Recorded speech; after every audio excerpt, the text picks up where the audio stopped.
Hey everyone, so for this blog post I'm going to be talking about an article written by Dylan Badur, and in it he covers how Apple has been sued 84 times in Texas patent courts over the last 6 years.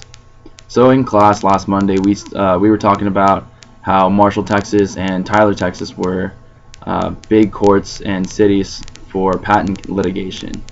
And in this article he goes into depth about why exactly that's the case. So the common thought is that not only are judges in those cities sympathetic to patent trolls and plaintiffs, but also that the population there is very uneducated and therefore don't exactly understand everything that's going on in the case, and that causes them to rule in favor of the plaintiff more often than not.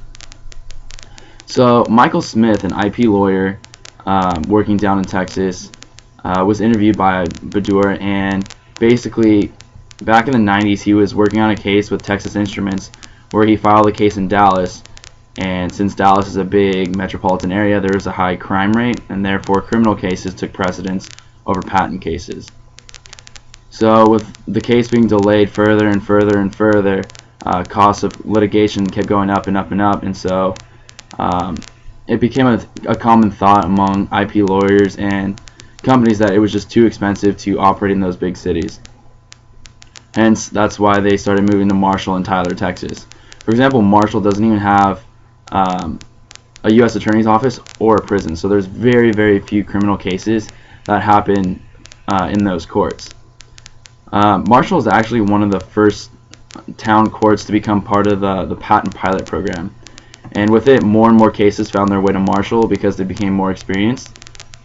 And with every case coming to Marshall, Texas, the city just kept booming with many thousands of lawyers coming to town every month or so. They needed to stay in hotels, they needed to drink at bars, they needed to eat at restaurants, and therefore the city and all of its inhabitants were benefiting economically from all these cases. So even though Marshall may be thought of as like a plate and pity town, the economic benefits brought into the market are more than enough to make up for that bad reputation. That's all.